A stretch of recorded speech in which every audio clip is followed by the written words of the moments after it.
నమస్తే, welcome to I dream. నేను మీ నందు. ఇవాళ మనతో పాటు స్టూడియోలో ఉన్నారు ఇస్కాన్ టెంపుల్ నుంచి ప్రణవానంద దాస్ గురూజీ గారు. నమస్తే గురూజీ. నమస్కారం అండి. గురూజీ ఎలా ఉన్నారు? బాగున్నా, మీరు ఎలా ఉన్నారు? నేను కూడా చాలా బాగున్నాను.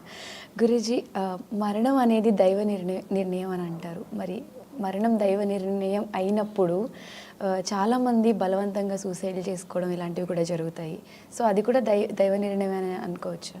యాక్చువల్గా అండి, దైవ నిర్ణయం ఏంటి అని అంటే మనకొక జీవితాన్ని ఇవ్వడం స్వామి నిర్ణయిస్తారు. దేనివల్ల నిర్ణయిస్తారు అని అంటే ఆయన అంతటా ఆయన నువ్వు ఇలా ఉండాలి, నువ్వు ఈ కలర్లో ఉండాలి, నువ్వు ఇలా హెయిర్ ఉండాలి అని నిర్ణయించరు.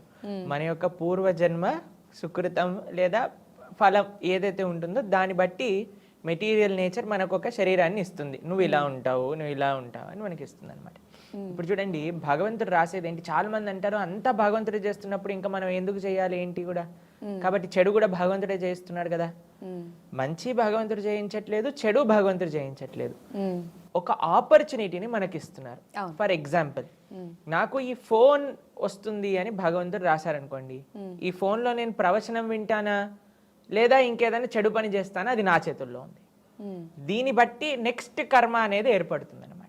ఒకళ్ళకి ఒక ఇల్లు కలుగుతుంది అని భగవంతుడు ఇచ్చారనుకోండి, ఆ ఇంట్లో మీరు చక్కగా వ్రతమే చేసుకోవచ్చు, పూజ అయినా చేసుకోవచ్చు, లేదా 10 మందిని పిలిచి ఏదైనా పార్టీ అయినా చేసుకోవచ్చు.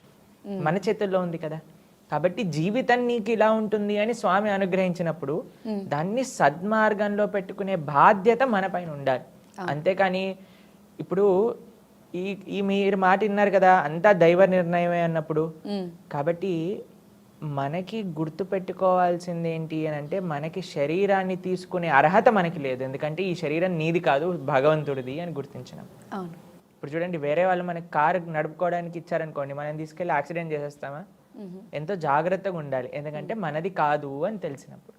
అలానే మన శరీరం, మన జన్మ అంతా కూడా భగవంతుడు మనకు అనుగ్రహించింది. కాబట్టి మనం ఎంతో జాగ్రత్తగా స్వామి అనుగ్రహించారు అనే విషయాన్ని మనం గుర్తుపెట్టుకొని ఈ జీవితాన్ని అంత పవిత్రంగా మనం ఉంచుకోవాలన్నమాట. ఇప్పుడే మనకి అనుగ్రహం వస్తుంది. మీకు ఒక విషయం చెప్తాను. శాస్త్రంలో సూసైడ్ మీరు అన్నట్టుగా అది అన్నిటికంటే గొప్ప, చాలా పెద్ద మహాపాపం కింద లెక్కించారనమాట. ఎవరైనా సూసైడ్ చేసుకుంటే, ఏ పాపంతో అయితే సూసైడ్ అంటే ఏ కష్టంతో, చాలా మంది చెప్తుంటారు కదా కష్టం వల్ల అని, అది కొన్ని లక్షల కోట్ల రెట్లు అయ్యి మళ్ళీ మన దగ్గరికి వస్తుంది. కాబట్టి ఇప్పుడు అనుభవిస్తావా, మళ్ళీ దాన్ని అన్ని లక్షల కోట్ల రెట్లు అయ్యాక మళ్ళీ దాన్ని ఫేస్ చేయగలుగుతావా అనేది గుర్తుపెట్టుకోవాలి. కాబట్టి అస్సలు సూసైడ్ అనే ప్రస్తావన మన మనసులోకి రాకూడదు. ఎందుకో మీకు ఒక విషయం చెప్తాను. ఇప్పుడు మనకి ఒక ఈ కష్టం ఉందండి మాకు అని అనుకుంటారు. ప్రతి ఒక్కళ్ళ జీవితంలో కష్టాలు వస్తాయి కదండి. ఎవరైనా చెప్తారా కష్టం లేకుండా మేము మొత్తం పుట్టినప్పటి నుంచి హ్యాపీగా ఉన్నాం, పుట్టంగానే ఏడుస్తామా? కాబట్టి ఈ ప్రపంచం దుఃఖాలయం, అశాశ్వతం అని అంటారనమాట. ఇక్కడ ఈ nothing is permanent in this world, everything is temporary. ఒక విషయం అంటే ఏదైనా సరే మనం టెంపరీ నేచర్ మనం ఈ ప్రపంచంలో చూస్తుంటాం అనమాట. ఒక రిలేషన్షిప్ టెంపరీ. ఇప్పుడు నేను బెస్ట్ ఫ్రెండ్ అంటారు, మళ్ళీ వచ్చే సెమిస్టర్కి వాడు వీడు మాట్లాడుకోరు అనమాట. లేదా ఎక్కడైనా మనం ఉంటున్న ఒక ప్రదేశంలో ఉంటున్నాం, ఇక్కడ ఇప్పుడు నేను హైదరాబాద్లో ఉంటున్నాను అనుకున్నాను, తర్వాత నేను చెన్నై చదువుకోవడానికి వెళ్ళిపోయా, దాని తర్వాత ముంబైలో ఆశ్రమంలో ఉంటున్నా. కాబట్టి nothing is permanent in this world అనమాట.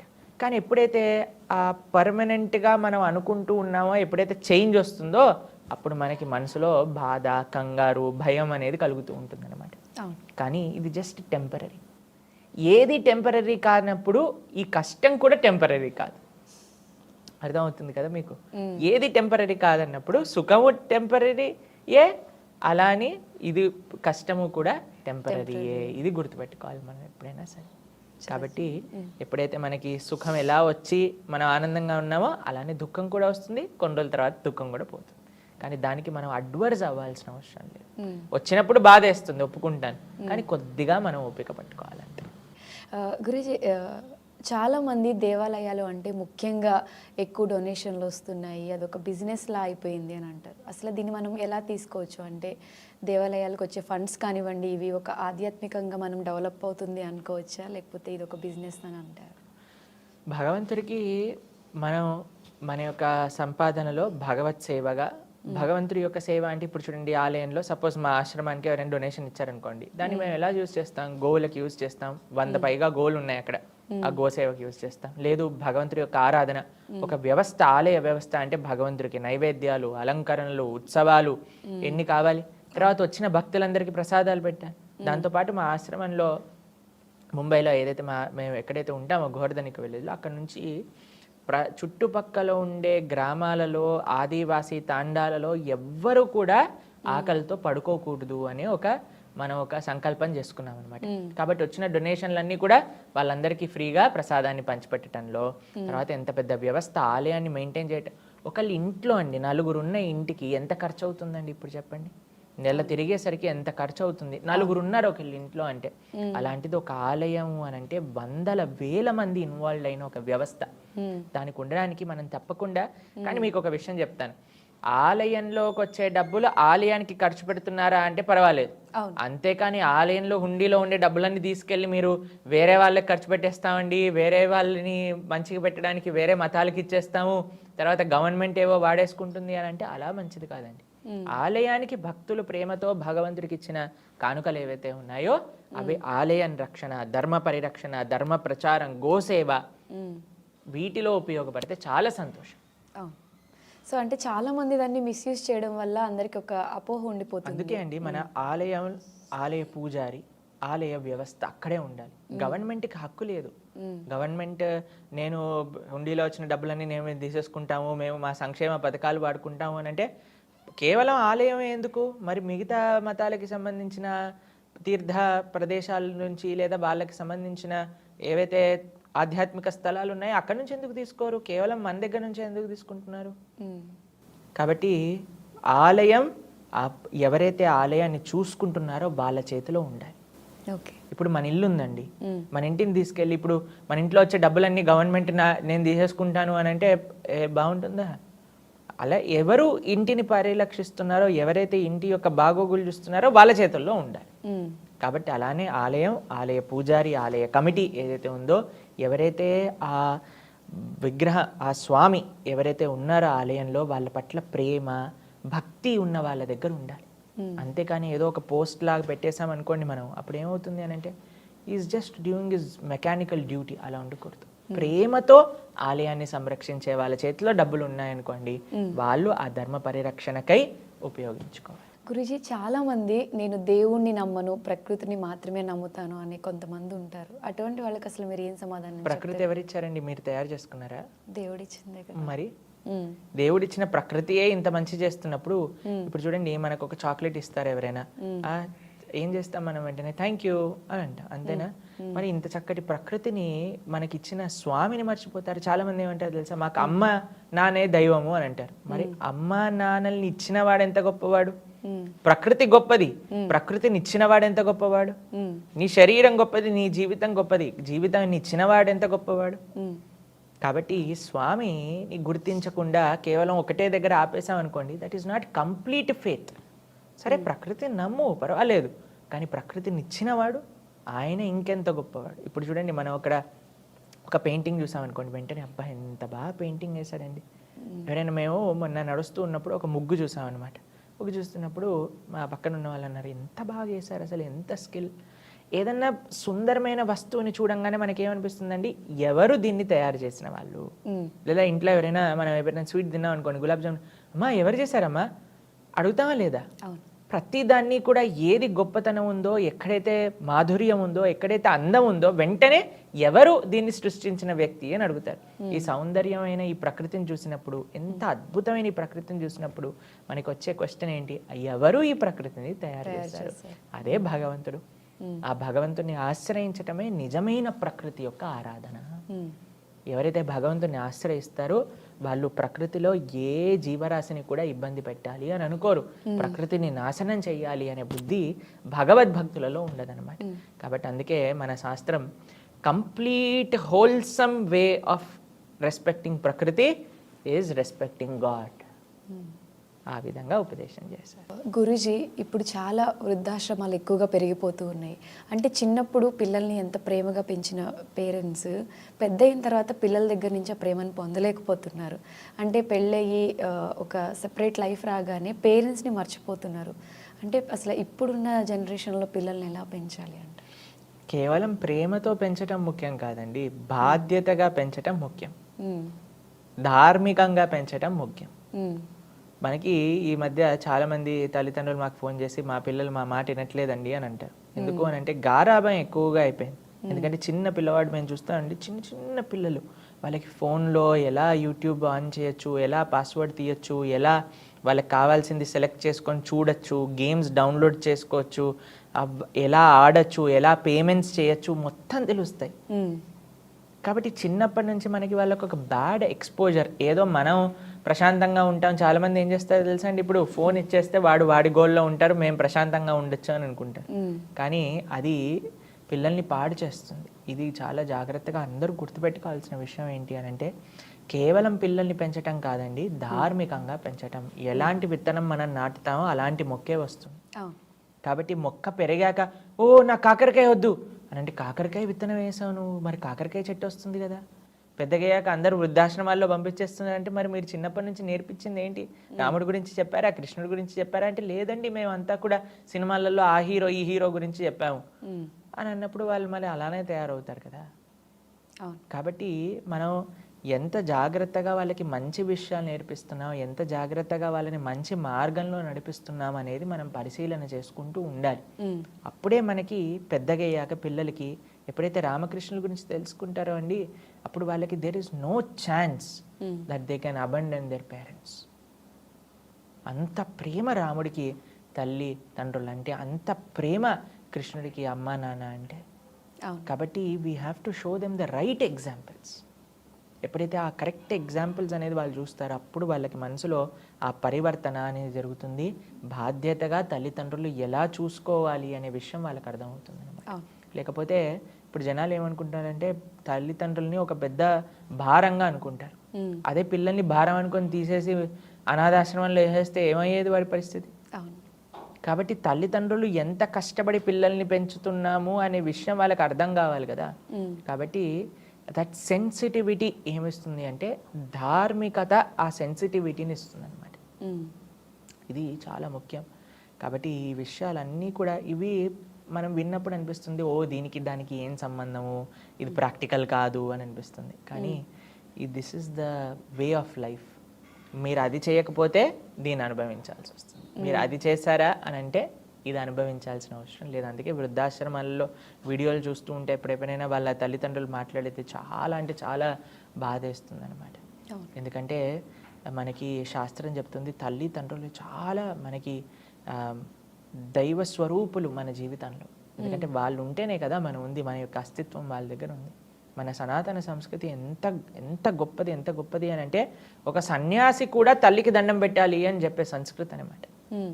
సన్యాసి ఎవరి దగ్గర వంగాల్సిన అవసరం లేదు, కానీ తల్లి దగ్గర మాత్రం వంగాలి అని శాస్త్రం నియమం చేసింది. ఓకే. సన్యాసాశ్రమం స్వీకరించాక కూడా. అందుకే శంకరాచార్యులు లాంటి మహానుభావులు తల్లిగారు శరీరాన్ని విడిచిపోతుంది అని అంటే శంకరాచార్యులు కాలడి వెళ్ళి తల్లిగారికి కృష్ణ దర్శనం చేయించారనమాట. మ్మ్. కాబట్టి అంత ప్రేమ తల్లిదండ్రుల పట్ల ఆప్యాయత అనురాగాలు అనేవి తీసుకోలేనివి అనమాట. కానీ ఇప్పుడు చూడండి ఎంత విచిత్రమో, ఈరోజు మొన్ననో కలిసిన ఫ్రెండ్ని బెస్ట్ ఫ్రెండ్ అనటం, కొంతమంది ఇంటర్నెట్లో ఫేస్బుక్లో ఇన్స్టాగ్రామ్లో కలుసుకున్న వాళ్ళు గర్ల్ ఫ్రెండ్ బాయ్ ఫ్రెండ్ అనుకోవడం. కానీ చిన్నప్పటి నుంచి ఇంత కష్టపడి పెంచిన తల్లిదండ్రులని గుర్తించట్లేదు అని అంటే, అలాంటి వాళ్ళు ఎవరైనా ఉన్నారనుకోండి, వాళ్ళ భార్య కానీ వాళ్ళ స్నేహితులు కానీ చాలా జాగ్రత్తగా ఉండాలి. ఎందుకంటే వాళ్ళని ఎప్పుడు వదిలేస్తారో తెలియదు. ఇంత సేవ చేసిన వాళ్ళని వదిలేస్తున్నారంటే వీళ్ళని ఎప్పుడైనా వదిలేయచ్చు. అవును. కాబట్టి అండి ఒక కమిట్మెంట్, ఒక రెస్పెక్ట్, ఒక భావన అనేది ప్రతి వస్తువులో ఉంటుంది. కాబట్టి ఒక దగ్గర నేను కేర్లెస్గా ఉన్నాను, ఇంకొక దగ్గర నా రెస్పాన్సిబిలిటీని నిర్వర్తిస్తున్నాను అని అంటే అవ్వదు. అందుకే రాముడు మనందరికీ ఆదర్శం, కృష్ణుడు మనందరికీ ఆదర్శం. అన్నిటినీ ఎలా బ్యాలెన్స్ చేస్తారో మనం ఆయన దగ్గర నుంచి నేర్చుకోవచ్చు అనమాట. కాబట్టి వృద్ధాశ్రమాలు ఆగాలి అని అంటే చిన్నప్పటి నుంచి 5 సంవత్సరాల నుంచి మీ పిల్లలకి రామాయణ భగవద్గీతలు అన్నీ కూడా బోధిస్తూ ఉండండి. పెద్దగా అయ్యాక వాళ్ళు మిమ్మల్ని పువ్వులలో పెట్టుకొని చూసుకుంటారు. గురూజీ, అసలు ఇస్కాన్ అనే పేరు ఇంగ్లీష్ టైటిల్ అంటే మన హిందూ దేవాలయంకి ఇస్కాన్ అనే టైటిల్ పెట్టడానికి రీజన్ ఏంటి? అండ్ చాలామందికి ఈ విషయంలో ఒక డౌట్ ఉంటుంది, సనాతన ధర్మానికి సంబంధించిన పేరు ఏదైనా పెట్టచ్చు కదా, ఎందుకు ఇస్కాన్ అనే చూస్ చేసుకున్నారు? ఓకే, ఇస్కాన్ అంటే international society for Krishna consciousness. కృష్ణుడు సనాతన ధర్మానికి చెందినవాడు కాదా? అసలు అన్నిటికంటే ముఖ్యమైన విషయం అంటే సనాతన ధర్మం కేవలం భారతీయులదేనా హక్కు, ప్రపంచంలో ఉండే మిగతా వాళ్ళు కాదా? కృష్ణుడు భగవద్గీతలో సుహృదం సర్వభూతానాం అని చెప్పారు, కానీ సుహృదం భారతీయానాం అని ఎక్కడ చెప్పలేదే. సుహృదం ఆంధ్ర తెలంగాణ నామని ఎక్కడ చెప్పలేదే. సుహృదం హైదరాబాద్ అయినా ఎక్కడేం చెప్పారా? సుహృదం సర్వభూతానాం అని అంటే అందరికీ నేనే సుహృద్, అంటే ఆయన అందరికీ బెస్ట్ ఫ్రెండ్ నేనే అని ఆయన చెప్పుకున్నారు. కాబట్టి international society for Krishna consciousness, అందరికీ కృష్ణుడి యొక్క భక్తి మార్గంలో నడిపించే ఒక సంస్థ. అయితే దాన్ని చూసి మనం ఇదేదో ఫారెన్ పేరు, ఇంగ్లీష్ పేరు కాబట్టి మరి మీరు మాల్స్కి ఈ విషయం అడగట్లేదు ఏంటండి? మరి ట్రైన్స్కి అడగట్లేదు ఈ విషయం, మరి వేసుకునే బట్టలు కంపెనీస్కి ఈ విషయం అడగట్లేదు, వాడుకునే ఫోన్స్కి ఈ విషయం అడగట్లేదు, కేవలం దేవాలయానికి వచ్చే వరకు ఎందుకు ఆ విషయం? అది కూడా ఏంటి అని అంటే మనకి విమర్శించే వాళ్ళు ఏదైనా సరే విమర్శిస్తూ ఉంటారండి. మొన్న నాకు ఒకళ్ళు చెప్పారు, నేను పేరు చెప్పను, we are just moving in the vehicle. అయితే ఇటువైపు చాలా ట్రాఫిక్ ఉందన్నమాట. ఒక దగ్గర దానికోసం ఒక సపరేట్ డివైడర్ని పెట్టారనమాట. అయితే ఏం చెప్పారు, ఇది ఒక ఫారెన్ మాల్ కొత్తగా హైదరాబాద్లో పెట్టారు, అందుకోసం అందరు కూడా అదే మాల్కి వెళ్తున్నారు అని. అచ్చా, అయితే నువ్వు మాల్ ఏ దేశం వాడు పెట్టినా సరే వెళ్తావా, ఆలయానికి మాత్రం వెళ్ళవా? కాబట్టి మనకి ఏంటి అని అంటే ఏదో ఒక నెపం కావాలి, ఎవరినో ఒక మాట అనడానికి, అంతే. కానీ శ్రీల ప్రభుపాదుల వారు భారతదేశంలో అవతరించిన వారు. భారతీయ సనాతన సంస్కృతిని అటు తీసుకెళ్ళి విదేశీయులకి ఎలా చీర కట్టుకోవాలో చూపించి, ఎలా ధోతి కుర్తా వేసుకోవాలో చూపించి, ఎలా తిలకం పెట్టుకోవాలో చూపించి, ఎలా శిఖ జడ ఎలా వేసుకోవాలో చూపించి భారతీయ సంస్కృతిని అటు ట్రాన్స్ఫర్ చేసిన మహానుభావులు శ్రీల ప్రభుపాదుల వారు అనమాట. కాబట్టి ఇప్పుడు మన వాళ్ళకి చెప్పాల్సి వస్తుంది, మీరు ఇలా సాంప్రదాయకంగా ఉండండి, ఇలా ఉండండి అని మన భారతీయులకు చెప్పాల్సిన పరిస్థితి ఇక్కడ వస్తుంటే, ప్రపంచం మొత్తం కూడా భారతీయ సంస్కృతిని యాక్సెప్ట్ చేస్తున్న ఒక మహోపకారాన్ని ఇస్కాన్ సంస్థ చేసిందనమాట. కేవలం పేరేదో ఉంది కదా అని మనం దాన్ని ఏమనాల్సిన అవసరం లేదండి. అందరినీ కూడా కృష్ణ భక్తి వైపు తీసుకెళ్లేదే సనాతన ధర్మం. ఇప్పుడు హిందువుల్ని పట్టుకోవటంలోనే కష్టమైపోతుంది. అయ్యా భగవద్గీత భాగవతం చదువు అని అంటే, ఇప్పుడు మేము పూరి క్షేత్రానికి వెళ్తున్నాం, మా గురువు గారి యాత్ర. సుమారుగా 12,000 డివోటీస్ వస్తున్నారు 24 కంట్రీస్ నుంచి. అందులో ఎంతోమంది రష్యన్స్, ఎంతోమంది అమెరికన్స్, ఎంతోమంది బ్రిటిష్, ఎంతోమంది ఆస్ట్రేలియన్స్, ఎంతోమంది ఆఫ్రికన్స్ మా గురువుగారి శిష్యులు ఉన్నారు. కానీ వాళ్ళని చూస్తే మాకు అనిపిస్తుందండి, మా జీవితం నిజంగా వేస్ట్ అనిపిస్తుంది. వాళ్ళకుండే నిష్ఠ, వాళ్ళకుండే కమిట్మెంట్ భక్తి పట్ల చూస్తే. ప్రతిరోజు వాళ్ళు చేసే సాధన, వాళ్ళకుండే ఆ మంచితనం, వాళ్ళకుండే ఆ సరళ భావన, మన వాళ్ళకండి ఏది చూసినా విమర్శించటం, అన్నీ నాకు తెలుసు, నాకు తెలిసిందే గొప్ప అనే భావనలో మన వాళ్ళు ఉంటున్నారు. కానీ వాళ్ళకి ఎంత వినయం కావాలి, ఒక వాళ్ళకి ధర్మం అంటే ఏంటి, భగవంతుడు అంటే ఏంటి, తల్లిదండ్రులు అంటే ఏంటి, రెస్పెక్ట్ అంటే ఏంటి, అవన్నీ తెలియదు వాళ్ళ కల్చర్లో. కానీ వాటన్నిటిని నేర్చుకొని వాళ్ళు ఎంత చక్కగా సాంప్రదాయకంగా వాళ్ళని చూస్తే, ఇప్పుడు చూడండి ఇస్కాన్ డివోటీస్ మీరు చూస్తే ఉంటారు, ఫారినర్స్ అందరు చీర కట్టుకొని, ధోతి కుర్తా వేసుకొని, తిలకం పెట్టుకొని, చిన్న పిల్లల నుంచి వృద్ధుల వరకు ఎంత సాంప్రదాయకంగా మన భారతీయ సంస్కృతిని చూస్తున్నారు. కానీ మనం మాత్రం జీన్స్ టీషర్ట్ వేసుకొని ISKCON is a foreign organisation అని మనం అంటున్నాం అనమాట. కాబట్టి ఎవరు ఫారెన్, సంస్థ ఫారెనా, నువ్వు ఫారెనా? కాబట్టి అది ప్రశ్నార్థకం అనమాట. కాబట్టి ఏంటి అని కాదు, ఏం చేస్తున్నారు. ప్రభుపాదుల వారు ఇస్కాన్ ఎందుకు ఆ పేరు ఇచ్చారు అని అంటే, అందరికీ కూడా కృష్ణుడు పిత, అందరికీ కూడా సనాతన ధర్మమే మార్గము అని చెప్పేటట్టుగా అందరినీ కూడా ఆ యొక్క కృష్ణుడి యొక్క ధర్మ మార్గంలో నడిపించడానికి న్యూయార్క్లో స్థాపన చేశారనమాట. అందుకోసమని international society for Krishna consciousness, అందరూ కూడా కృష్ణుడి యొక్క చింతనలో ఉండాలి. కేవలం భారతీయులు కాదు, ఇంటర్నేషనల్ అందరూ కూడా ఎవరెవరికి భగవంతుడు కావాలి అని అనుకుంటే వాళ్ళందరూ కూడా ఇక్కడ చక్కగా సనాతన ధర్మాన్ని నేర్చుకోవచ్చు. అది ఇస్కాన్ అంటే. ఓకే, అసలు ఇస్కాన్ అనేది ఓన్లీ కృష్ణతత్వం, కృష్ణుడి గురించి మాత్రమే ఎందుకు పరిమితం చేశారు అంటే ఏం చెప్తారు? ఇస్కాన్ అనేది ఒక సంస్థ, కానీ మేము ఒక సాంప్రదాయాన్ని అనుసరిస్తూ ఉన్నాం. ఏంటి ఆ సాంప్రదాయం అంటే బ్రహ్మమధ్వ గౌడీయ వైష్ణవ సాంప్రదాయం. మనకి తెలుసు మన భారతదేశంలో వివిధ సాంప్రదాయాలు ఉన్నాయన్నమాట. శ్రీ వైష్ణవ సాంప్రదాయం అని, మనకి మధ్వ సాంప్రదాయం అని, అలానే కుమార సాంప్రదాయం అని. అందులో బ్రహ్మమధ్వ గౌడీయ వైష్ణవ సాంప్రదాయం కూడా ఒక సాంప్రదాయం. ఒక సాంప్రదాయాన్ని మనము ఒక సంస్థ ఏం చేస్తుందో, ఒక ఆర్గనైజేషన్ ఏం చేస్తుందో తెలుసా అండి, మనకి ఈజీ చేస్తుంది మనం చేసే భక్తి. ఇప్పుడు ఇస్కాన్ అనే సంస్థలో నేను ఉన్నప్పుడు చిన్నప్పటి నుంచి మేము వైష్ణవ సాంప్రదాయ రీత్యాగా పెరిగిన వాళ్ళం. కానీ మేము ఇస్కాన్కి వచ్చాక మాకు తెలిసింది ఏంటంటే ఎవ్రీథింగ్ బికమ్స్ వెరీ ఈజీ. మా సాధన ఈజీ అవుతుంది, ఎందుకంటే ఇంతమంది భక్తులు ఉన్నారు, ఒక సిస్టమ్ ఉంది, ట్రైనింగ్ ఈజీ అవుతుంది, శాస్త్ర అధ్యయనం ఈజీ అవుతుంది, టెంపుల్ వాళ్ళకి అకౌంటబిలిటీ ఈజీ అవుతుంది, అన్నీ కూడా ఈజీ అయిపోతుంది. కానీ మేము అనుసరించే సాంప్రదాయం ఒక వైష్ణవ సాంప్రదాయం. వైష్ణవులు అని అంటే ఎవరు?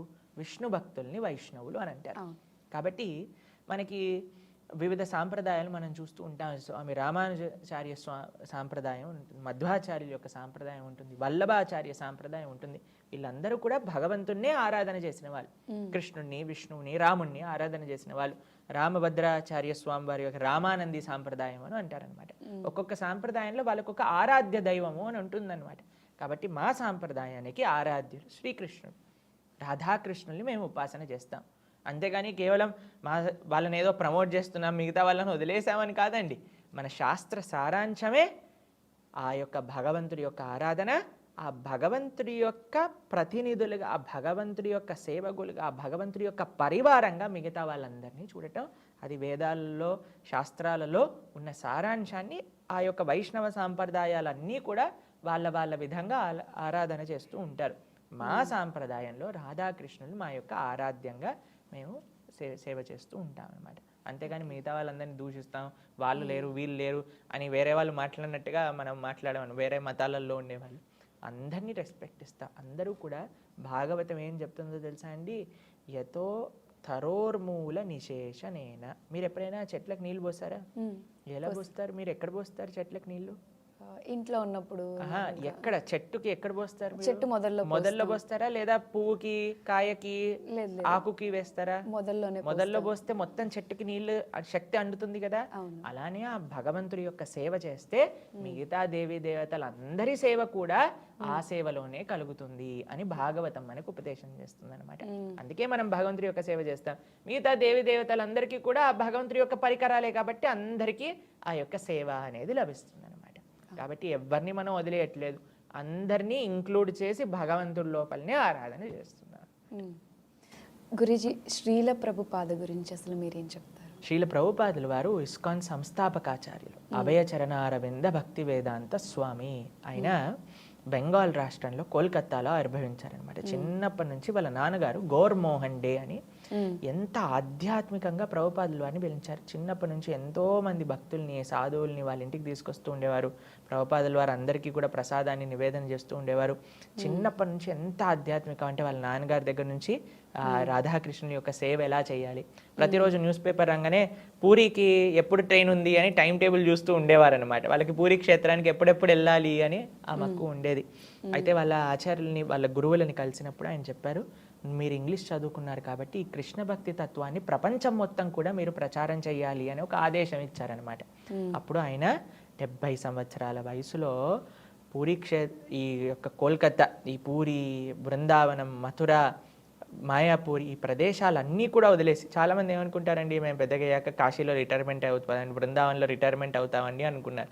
కానీ 70 సంవత్సరాల వయసులో బృందావనాన్ని వదిలేసి ఆయన అమెరికా ప్రయాణం చేశారనమాట. 2 సార్లు హార్ట్ అటాక్, సీ సిక్నెస్, అసలు ఎవ్వరు తెలియదు అమెరికాలో. అయినా సరే ఆయన అంత దూరం వెళ్ళి ఎంతో కష్టపడి ఆయన స్ట్రగుల్స్ అంతా మీరు శ్రీల ప్రభుపాదుల వారి లీలామృతం అనే పుస్తకంలో చదివితే అసలు ఎంత కష్టపడ్డారు ఈ యొక్క కృష్ణ భక్తిని ప్రచారం చేయడానికి. కానీ కృష్ణుడిని ఒకటే విషయం చెప్పారు, అయ్యా నేను నీ చేతుల్లో ఒక తోలుబొమ్మ లాంటి వాడిని, నువ్వు నన్ను ఎలా ఆడిస్తే నేను ఎలా ఆడతాను అని భగవంతుడికి ప్రార్థన చేస్తారనమాట. 70 సంవత్సరాలు ఉండే ఒక వ్యక్తి అమెరికాలో ఒక్కళ్ళు తెలియకుండా ఒక డబ్బులు 40 రూపాయలు పట్టుకొని వెళ్తారు ఇక్కడ నుంచి. అలాంటిది ఆయన మళ్ళీ భారతదేశానికి తిరిగి వచ్చే లోపల 10 సంవత్సరాల్లో 108 ఆలయాలు స్థాపన చేసి 10,000 మంది భక్తుల్ని కృష్ణ భక్తి మార్గంలో ముందుకు తీసుకెళ్తూ ఉన్నారనమాట. కాబట్టి ఆయన కృష్ణ శక్తి సంభూతులు అనడానికి ఎటువంటి ఆశ్చర్యము లేదనమాట. కాబట్టి అంత గొప్ప ప్రభుపాదుల వారి యొక్క అద్భుతమైన ఒక తన ఆచార్యులకి, గురువులకి తానిచ్చిన గిఫ్టే ఈ యొక్క ఇస్కాన్ సంస్థ అనమాట. కృష్ణ భక్తిని ఇప్పుడు ప్రపంచంలో నలుమూలల, మీరు ఏ దేశమైనా వెళ్ళండి, అక్కడ మీకు హరే కృష్ణ అని భక్తులు కనిపిస్తారు. అవును. ఎక్కడికి వెళ్ళినా సరే సాత్వికమైన ఆహారం, కృష్ణ ప్రసాదం మనకి లభిస్తుంది. ఎక్కడికి వెళ్ళినా సరే కృష్ణుడి యొక్క మందిరం అక్కడ ఉంటుంది. ఆ కంట్రీలో ఉండే వాళ్ళు చక్కగా ఆ కృష్ణుడి యొక్క సేవ చేసుకుంటూ ఉంటారు. గురూజీ, ప్రపంచంలో ఏ ఒక్క వ్యక్తి కూడా ఆకలితో పడుకోకూడదు అనేది ఇస్కాన్ మెయిన్ మోటో. మరి దీన్ని ఫర్దర్గా డెవలప్ చేయడానికి అంటే మీరేమేమి తీసుకుంటారు? చాలా విశేషమైన ఒక స్కీమ్స్ ద్వారా ఇస్కాన్ ప్రయత్నిస్తూ ఉంటుంది. అన్నామృతం, అక్షయ పాత్ర, చాలా కృష్ణ భక్తులు, ఎన్నో ఆర్గనైజేషన్స్ చెందిన వాళ్ళందరూ కూడా కలిసి దీనికోసమని ప్రయత్నిస్తూ ఉన్నాం. కోవిడ్లో ప్రతిరోజు కూడా 5 లక్షల మందికి, కేవలం ఢిల్లీలో 5 లక్షల మందికి పైగా ప్రసాదాన్ని సమర్పణ చేశారన్నమాట. ఫుడ్ రిలీఫ్కి. దానికి చాలా మంది గవర్నమెంట్ వైపు నుంచి, సెంట్రల్ గవర్నమెంట్ వైపు నుంచి ఎంతో అప్రిసియేషన్ దక్కింది. అన్నామృత ఫౌండేషన్ ద్వారా మహారాష్ట్రలో ఇంకా మిగతా ప్లేసెస్లో ఎంతోమంది గవర్నమెంట్ స్కూళ్ళల్లో ప్రతిరోజు మధ్యాహ్నం పూట వాళ్ళు హాయిగా భగవంతుడి యొక్క ప్రసాదాన్ని చక్కగా స్వీకరిస్తూ ఉన్నారనమాట. కాబట్టి ఎన్నో విధాలుగా మనం ప్రయత్నిస్తూ ఉన్నాం. ఎంత వీలైతే అంత. ఇంకా ఈ యొక్క జనాలందరూ కూడా మంచి మార్గంలో సహకరిస్తూ ఉంటే ఇంకా బాగా చేయొచ్చు అనమాట. కాబట్టి ప్రణాళికలు చాలా ఉన్నాయి. ఎక్కడ కూడా ఎవ్వరికి కూడా ఇబ్బంది కలగకుండా అందరూ కూడా మంచిగా ఆ భగవంతుడి యొక్క అన్నము అని అంటే భగవత్ ప్రసాదమే కదండి. కాబట్టి అదంతా కూడా చక్కగా స్వీకరించి హాయిగా చదువుకోవాలి, పడుకోవాలి, చక్కగా ఆరోగ్యాన్ని ఉంచుకోవాలి అని మా సంకల్పం అయితే ఉంది. చాలా చాలా ప్రోగ్రామ్స్ ద్వారా, స్కీమ్స్ ద్వారా, టెంపుల్ ఫుడ్ రిలీఫ్ ఫండ్స్ ద్వారా, టెంపుల్ ప్రసాదం డిస్ట్రిబ్యూషన్ ద్వారా, అన్నామృత, అక్షయ పాత్ర, ఎన్నో ప్రోగ్రామ్స్ ఉన్నాయి చెప్పాలి అని అనుకుంటే. ప్రపంచవ్యాప్తంగా ఆ యొక్క సాత్వికమైన ఆహారాన్ని డిస్ట్రిబ్యూట్ చేస్తూ ఉన్నారు. అందరూ కలిస్తే ఇంకా బాగా చేయొచ్చు, ఇంకా ఎక్కువగా చేయొచ్చు అంటారు. ఓకే గురూజీ, అసలు గోసేవ విషయంలో విదేశాల్లో చైతన్యం తీసుకురావడానికి అసలు ఇస్కాన్ ఎటువంటి? ఇస్కాన్ అంటేనే గోసేవ. ఇస్కాన్ ఆలయానికి, ప్రతి ఆలయానికి కూడా ఒక గోశాల ఉంది. మా ఆశ్రమంలో 100కి పైగా గోవులు ఉన్నాయి. కేవలం భారతదేశంలో కాదు, ఎన్నో మీరు ఇప్పుడు ఈ మధ్య మన హంగేరీలో కృష్ణా వ్యాలీ అని ఒక వీడియో వైరల్ అయింది. చాలా మంది మాకు పంపిస్తూ ఉంటారనమాట. అక్కడ ఎక్కడైనా సరే కృష్ణుడు ఎక్కడైతే ఉంటాడో గోవులు అక్కడ ఉంటాయి. ఆ గోవులకి సేవ అనేది జరుగుతుంది. మీకు వెస్టర్న్ కంట్రీస్లో అహింస అని ఒక కాన్సెప్ట్ ఉంటుందన్నమాట. మిల్క్ వెస్టర్న్ కంట్రీస్లో ఏం చేస్తారంటే పైప్ పెడతారు ఆ యొక్క ఆవుకి. అది పైప్ అంతా కూడా పాలని తీసేస్తూ ఉంటుందన్నమాట. ఎప్పుడు పాలైపోతుందో తెలియదు. ఆ పైప్ నడుస్తూ ఉంటుంది కాబట్టి ఆవు యొక్క రక్తం కూడా అందులో వచ్చేస్తూ ఉంటుందన్నమాట. కానీ ఈ యొక్క ఇస్కాన్ గోశాలలో కంప్లీట్గా వాళ్ళకి సేవ చేస్తూ అహింస మిల్క్, అహింస ఘీ దొరికే కేవలం ఒకటే ఒక ప్రదేశం ఇస్కాన్లో ఉండే ఫార్మ్స్, అమెరికాలో లేదా ఆస్ట్రేలియా, ఎక్కడైనా సరే. కాబట్టి గో సంరక్షణ, వచ్చే వాళ్ళందరికీ కూడా గోవులంటే ఎంత ముఖ్యం, ఎలా అందరి ప్రాణుల్ని కూడా మనం రెస్పెక్ట్ చేయాలి, అందరికీ సేవ భావనతో ఉండాలి, కానీ ఏ ప్రాణిని ఎక్స్ప్లాయిట్ చేయకూడదు అనే ఒక ఎడ్యుకేషన్, ఒక ప్రచారం మన అందరం కూడా చేస్తున్నాం. అలా ఎంతో మంది మీరు చూస్తూ ఉంటారు ఇంటర్నెట్లో వీడియోస్, అందరూ వెస్టర్నర్స్ అందరూ గోసేవ చేస్తూ, ఆవుని శుభ్రం చేస్తూ, పాలు బ్రతుకుతూ ఇలా ఉంటారు. కాబట్టి న్యాచురల్ జీవనం, simple living, high thinking is the way of life. Guruji, ప్రపంచం సాత్విక ఆహారం తీసుకునే విధానం అవగాహన అసలు ఎలా కల్పిస్తారు?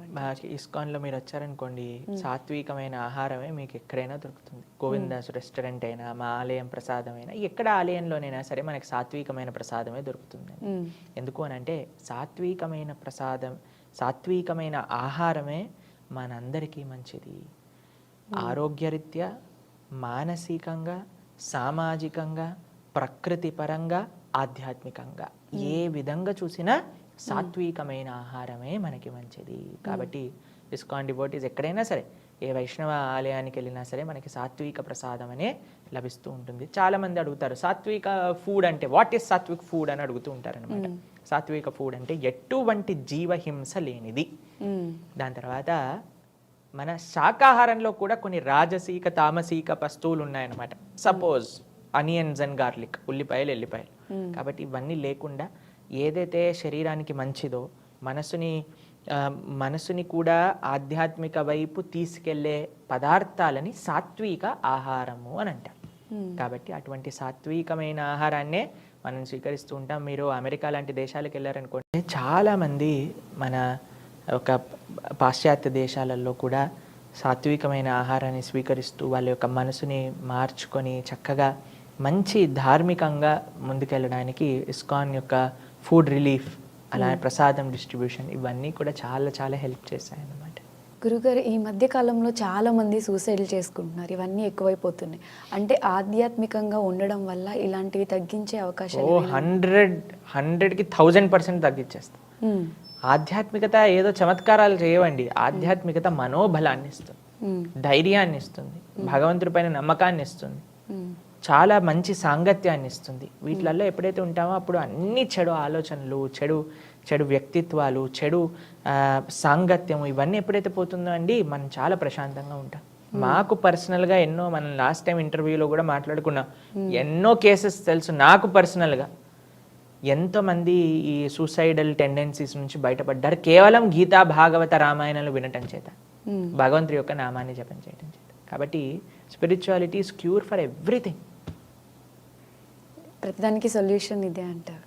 ఓకే గురూజీ, మనుషుల్లో స్వార్థం, హింస తదితర అవగుణాలన్నిటినీ కూడా డబ్బు శాసిస్తుంది అని అంటారు. దీన్ని ఎలా తగ్గించాలి అని అంటారు?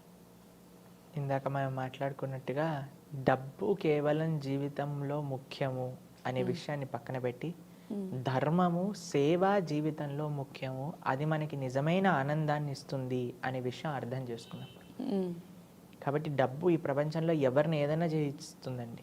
ఉమ్, ఎలాంటి వ్యక్తినైనా సరే ఏ పనైనా చేయించడానికి డబ్బు ప్రేరేపణ చేస్తుంది.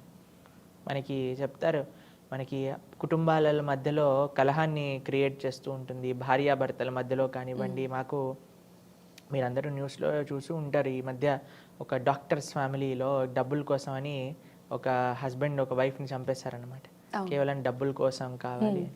కాబట్టి డబ్బు అనేది, ఐ అగ్రీ, డబ్బు ఇంపార్టెంట్, కావాలి జీవించడానికి, కానీ డబ్బే కావాలి కాదు. ఉమ్, డబ్బు కావాలి. డబ్బు, money is just one part of a big life. Happiness అనేది డబ్బులు ఉండడం వల్ల వస్తుంది అని అంటే, ఎంతోమంది ధనవంతులు రాత్రిపూట పడుకోవడానికి నిద్ర మాత్రలు మింగి పడుకోవాల్సి వస్తుంది. ఎంతోమంది ప్రొద్దు నుంచి రాత్రి దాకా పనిచేసి తినడానికి టైం లేకుండా పనిచేస్తున్నారు డబ్బులు సంపాదించడానికి. కానీ ఒకళ్ళు చూడండి, ఒక మీడియోకర్ ఫ్యామిలీ అయినా ఉండొచ్చు, హాయిగా వాళ్ళు 3 పూటలు తింటారు, పిల్లలతో టైం స్పెండ్ చేయగలుగుతారు, భార్యాభర్తలు ఇద్దరు పార్క్కి వాకింగ్ వెళ్తారు, ఆలయం దర్శనం చేసుకుంటారు, ఎంతో ఆనందంగా ఉన్నారే. ఉమ్, కాబట్టి ఆనందం, డబ్బు ఈ రెండు వేరే వేరే, ఉమ్.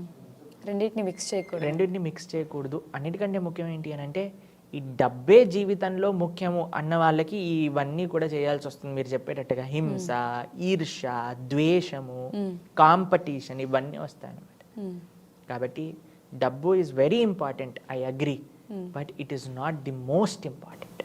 అవును, ఈ విషయం అది గుర్తుపెట్టుకోండి. తెలుసుకుంటే కొంచెం పీస్ ఆఫ్ మైండ్ ఉంటుంది. గురుజీ, పూర్వకాలంలో ఏంటంటే గురుకులాలు ఉండేవి. అప్పుడు చదువులు కానివ్వండి అవి, అసలు ఇప్పుడు గురుకులాలు తీసుకుంటే ఎన్ని ఉంటాయి?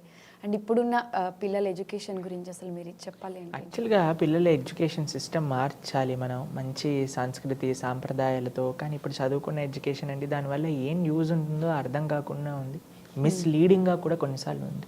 గురుకులం అంటే practical life, close to the nature.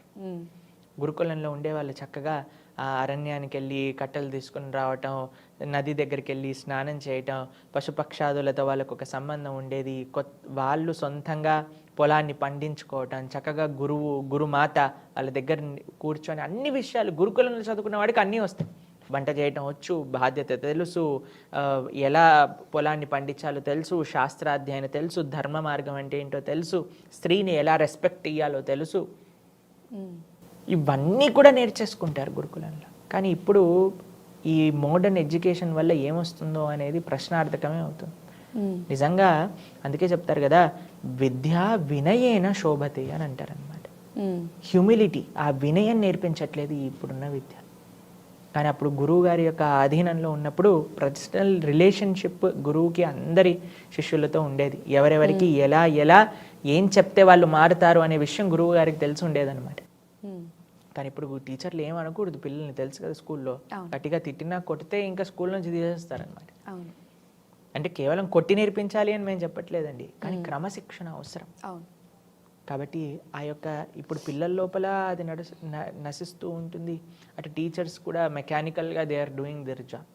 కానీ గురుకులం ఒక వ్యవస్థ టీచర్ స్టూడెంట్ని ఒక అనుసంధానం, ఒక రిలేషన్షిప్తో, ఒక గౌరవంతో, ఒక రెస్పెక్ట్తో ఇద్దరిని దగ్గర తీసుకొచ్చే ఒక వ్యవస్థ ధార్మికంగా భగవంతుడు, శాస్త్రము, ధర్మము కేంద్రంగా సమాజాన్ని మొత్తం కూడా ఉద్ధరించే విధంగా గురుకులంలో నుంచి బయటకు వచ్చే పిల్లవాడు నిలబడతారనమాట.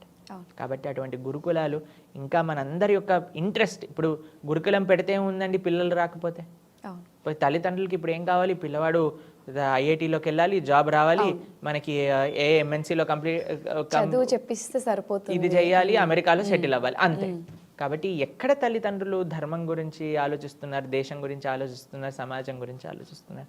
కాబట్టి అలా ఆలోచించటం ప్రారంభమయ్యాక ఈ గురుకుల వ్యవస్థ ఇంకా పెరుగుతుంది.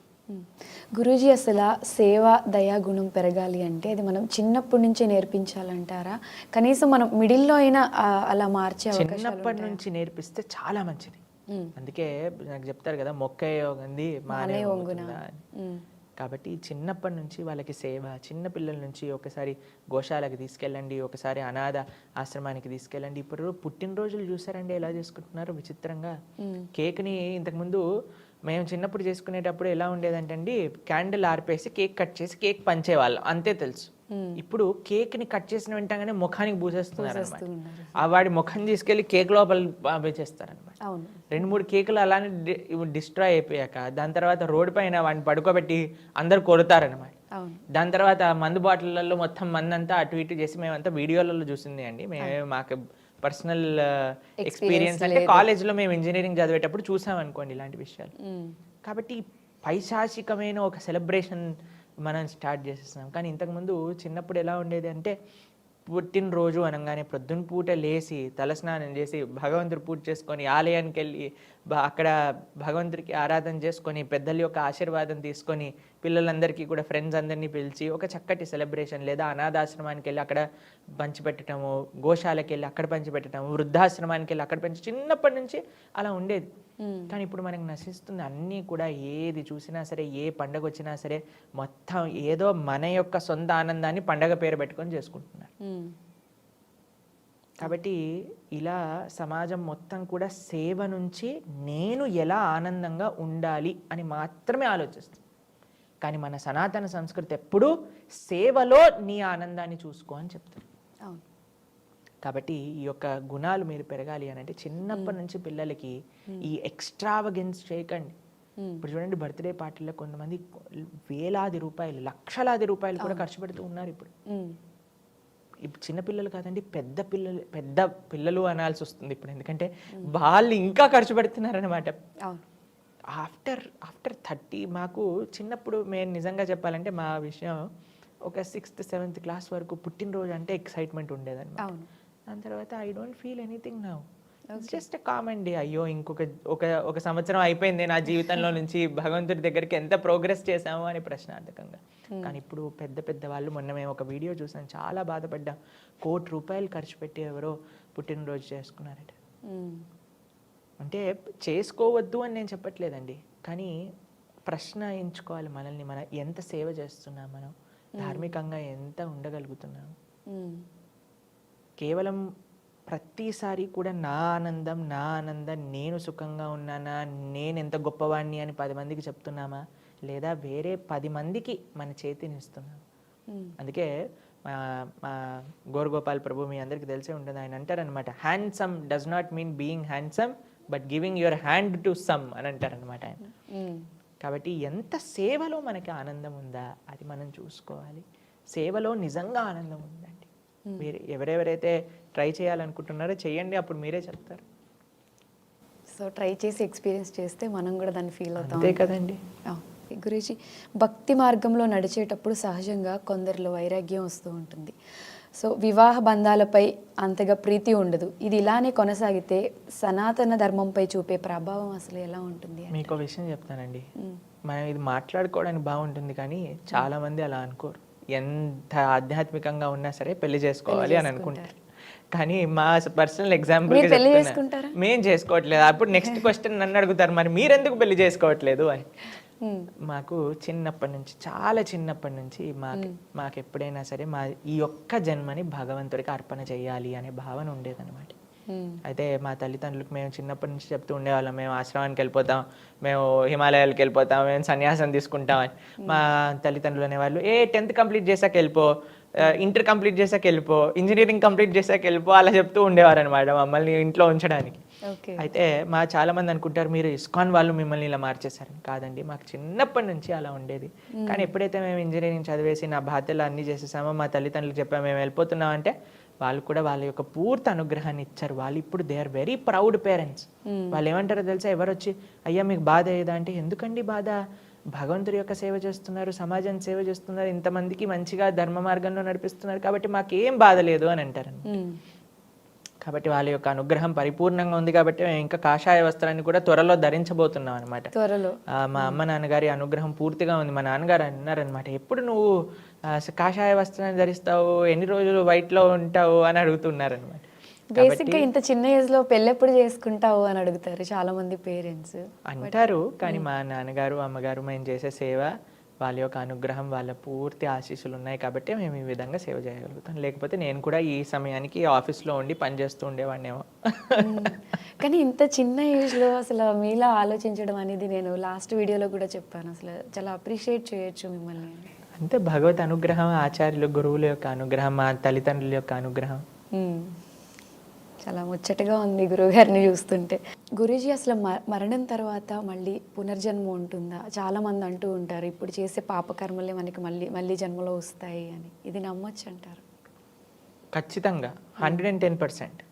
ఈ జీవితంలో మనకి ఈ యొక్క శరీరం, ఈ యొక్క తల్లిదండ్రులు, ఈ యొక్క కుటుంబం, ఈ యొక్క పరిస్థితి ఉన్నాయి అని అంటే మనం పూర్వజన్మ చేసుకున్న కష్ట సుఖాలు లేదా ఆ పాప పుణ్యాలే మనకి ఇప్పుడు ఈ విధంగా వస్తున్నాయి అన్నమాట. కానీ చాలామంది అంటారు దీనికి శాస్త్రీయంగా సైంటిఫిక్గా ఏమీ బేస్ లేదు అని అంటారు. మీరందరూ ఎవరైతే ఇలా అంటున్నారో వాళ్ళందరూ, మీ దగ్గర ఫోన్లు ఉన్నాయి కదా, స్మార్ట్ ఫోన్లు, డాక్టర్ ఐన్ స్టీవెన్సన్ అని నొక్కండి మీరు గూగుల్లో, మీకు వస్తుంది.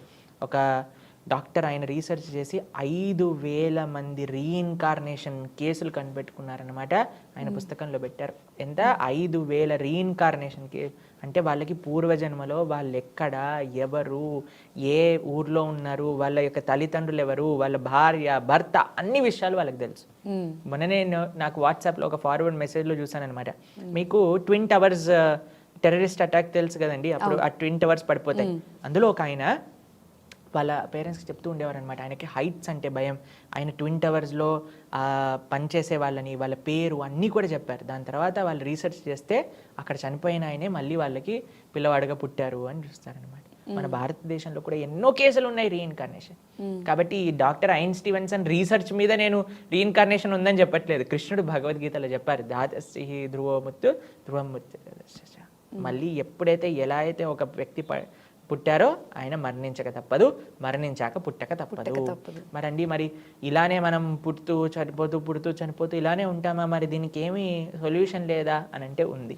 ఏంటా సొల్యూషన్ అని అంటే, పునరపి జననం పురనపి మరణం పురనపి జననీ జఠరే శయనం ఇహ సంసారే బహుదుస్తారే ఇహ సంసారే బహుదుస్తారే కృపయా పారే పాహి మురారే భజ గోవిందం భజ గోవిందం. శంకరాచార్యులు చెప్తారనమాట, అయ్యా ఈ జన్మ మృత్యు పరంపర మొత్తం కూడా తొలగిపోవాలి అని అంటే ఆ భగవంతుడి యొక్క నామస్మరణ చెయ్యండి, ఆ కృష్ణుడి యొక్క నామాన్ని పలుకుతూ ఉండండి అని చెప్తారు. కాబట్టి మనకి ఈ జన్మ మృత్యు పరంపర ఆగదు ఎప్పటి వరకు అయితే భగవంతుణ్ణి ఆశ్రయించామో.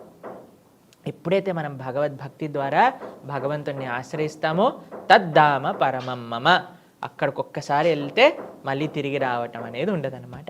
అటువంటి చక్కటి భగవంతుడి యొక్క సేవ చేసుకుంటూ మనం ఎల్లప్పుడూ ఉండొచ్చు.